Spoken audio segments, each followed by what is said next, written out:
The sport of rugby is a collision-based sport, and those collisions have high forces, high speeds, and they're repeated up to 50 times in a single game. So if you're not developing your upper body the right way, don't be surprised when it can no longer tolerate those impacts, which is why in this video today, we're going to be detailing the 11 key movement patterns that you need from an upper body perspective, and these are the movement patterns that allowed our athletes progress all the way up to the 1.5 times bodyweight bench press and manhandle people on the gain line because they're bigger, stronger, and more robust. Let's get into it. So these 11 key movement patterns are going to be split into 3 tiers of exercises. You've got your tier 1 exercises, and I want you to think of these as your biggest primary KPI drivers, the ones that are the low-hanging fruit for performance increases. We've then got our tier 2 exercises. Now these are going to be used in place to help drive up the standards and the numbers that you are putting in those tier 1 exercises, but also make sure that we're not neglecting all the other movement patterns while you drive up your primary lift. And the third tier are going to be your robustness based exercises. These are going to be used to make sure that you can perform the tier 1 and tier 2 exercises for as long as you can while keeping as healthy as you can. Think of these as your prehab, your rehab if you're coming back from injury, and ultimately your protection on the pitch. Let's get it. Now, the first movement pattern on your tier 1 exercise is going to be a decline variation, a variation where the arm gets behind the body. Think of things like dips and decline press here. This is most often one of the neglected positions that we see athletes throwing out of their program because of injury risk. But remember, you get injured from activities that you're not prepared for, and if you're not used to getting your arm behind the body, when you're asked to get there in the sport, guess what? You're going to be asking for issues if you haven't trained it in the gym. So the second movement pattern out of our tier 1 primary exercises is going to be the incline barbell bench press, and we're going to be looking at the angle being 35, 45, and 55 degrees specifically, because we have found that to be the angle that is most conducive to sports performance. If you look at handoffs, if you look at tackles, that is the angle of your shoulder. So we want to make sure that we strengthen it there with the incline barbell bench press being our KPI lift. So the third movement pattern on our tier 1 list of primary KPI drivers is going to be everyone's favorite, the barbell bench press. We're going to be training at that flat angle, and that is going to be the one that is the most researched in the literature and backed to improve sport performance. So we need to include this in your primary KPI drivers.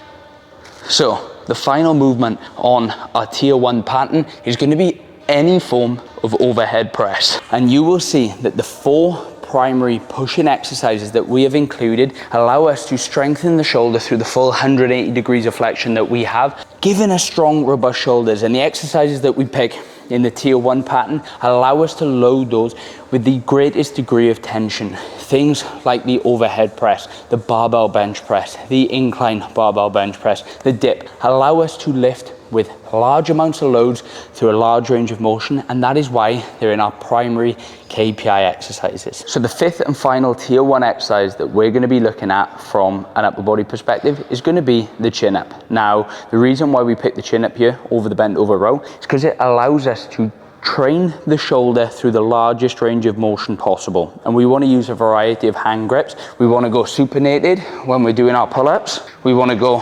pronated, and if you have the option, you want to go neutral as well. And that is going to allow us to train and recruit different musculature throughout a training year to help create a balanced strength profile from an upper body pulling perspective. Those are going to be the 5 lifts that we track, monitor, and aim to improve on a session to session basis, week to week basis, block to block basis, and across the course of the year. We call these our primary KPI drivers, and that is tier 1 all ticked off. So the next movement patterns that we're going to be looking at are going to be the tier 2 exercises, and we consider these the assistance based exercises, and we select these and rotate these throughout the year based on 2 key questions that we need to ask ourselves. Number 1, how can we drive up as much performance in a short space of time on the primary KPI exercises that we're going to be looking at? And then number 2, how can we make sure that as we do that, we don't neglect other ranges of motion? So we want to be using things like dumbbells, larger ranges of motion, any variation variation that underloads the movement pattern that we're looking at specifically. We want to make sure that we target and select based on the ranges of motion that we want to access, train, but most importantly, not neglect throughout this other pattern. And that is going to be the first movement pattern that we look at, which is going to be any form of angle that we mentioned earlier, but in an underloaded version. So the second exercise in the tier 2 movement pattern list is going to be any form of horizontal row, where we're looking at this torso being horizontal with the floor. This is going to be a shorter range of motion compared to any of the variation that we've looked at, but it's going to allow us to manipulate our body to train specific target musculature that may be lacking in the chin up, which is holding back our performance. Dumbbells, cables, anything here that is going to allow you to have that horizontal torso position is going to be key. And remember, rotate hand grips. We want neutral, we want pronated, we want supinated, we want close, we want medium, and we want wide. You can vary this based on which musculature you need to target, and that is going to round off the tier 2 exercises that we look at in your program. So next up, we have our tier 3 exercises. And remember, these are going to be our isolation-based exercises where we target specific joint angles to improve robustness, hypertrophy, and work capacity. And the first one that we want to be looking at are going to be the biceps. We are going to want to try and train elbow flexion, and we could do this through 3 ways. Number 1, you can train it with your arm by the side of your body. We can train it where we get into a variation where that arm comes behind the body to train in that length and range. And then we can target the biceps where the arm is in front of the body, where we're looking to get that shortened range of that bicep. Either way, you want to be including those in your training for your bicep work. And as a byproduct of that, you want to be training elbow extension. Now that is going to be your triceps, and these two normally get paired together. And similar to the bicep, these can be trained in 3 ways. Number 1, the arm overhead. So we're targeting that length and range, and we're getting into that deep range of elbow flexion. We're then also going to be looking at training with the arms by the side of the body.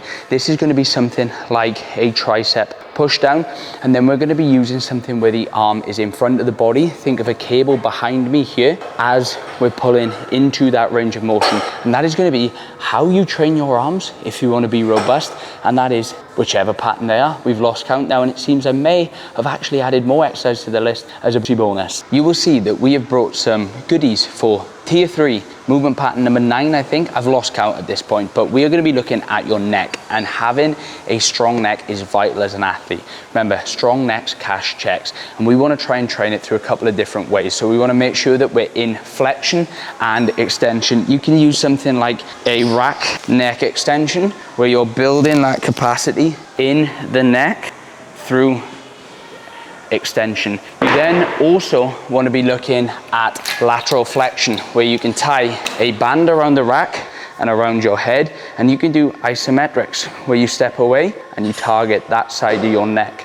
And then you want to make sure that you are training in that flexion pattern. So you could do something like a neck bridge, where you're trying to flex the front side of your neck. You can do that a variety of different ways, with a head harness if you have one, with plates, but get creative.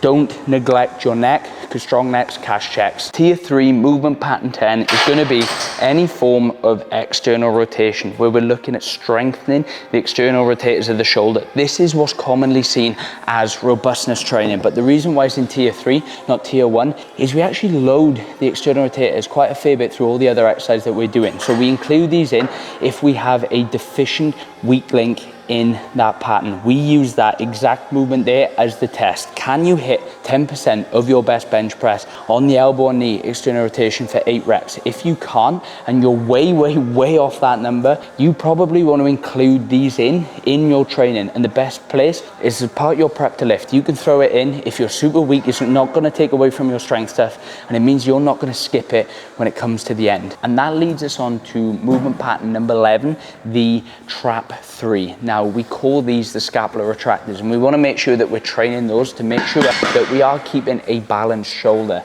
Now, one of my favorite ways to do this is the trap 3 raise, where we're actively trying to keep that shoulder depressed into that socket as we raise up. Now, this exercise is normally a very, very weak exercise for most. We're normally pulled into that position and we don't have the strength to maintain that upper back, and that's normally because the trap 3 needs a little bit of work. So including this in your training alongside your external rotation is going to help build robustness in the shoulders. So the second to last movement pattern from our robustness exercises is going to be some form of adduction exercise for the shoulder, the lateral raise. We want to try and target that side delt and build it up. This is normally one of the ones that gets neglected throughout that period of time. So we want to make sure that we're actually doing that to help build the shoulders. And then for the shoulders, we also want to be looking at some form of shoulder elevation and depression. I love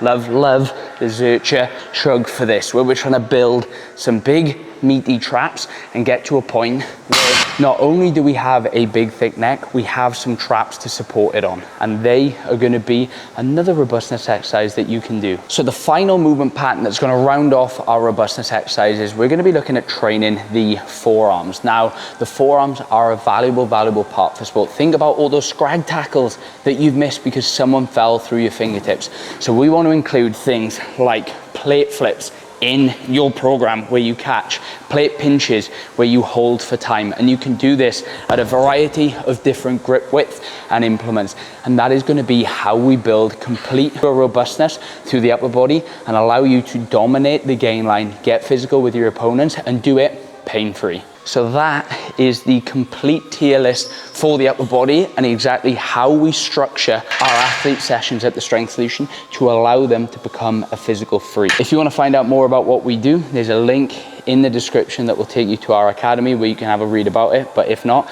catch you in the next one. Peace.